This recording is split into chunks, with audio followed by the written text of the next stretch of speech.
یک روز میای که من دیگر به چارت نیستم.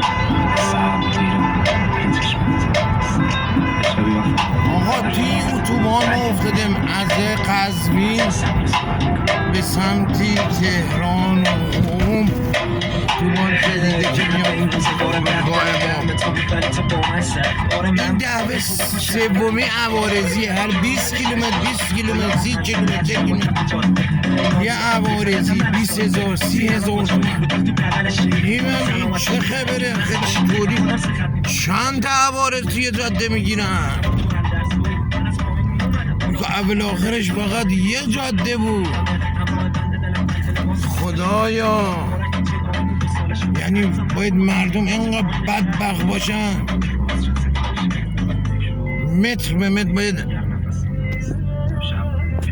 عوارض پرداخت کنن؟ خدا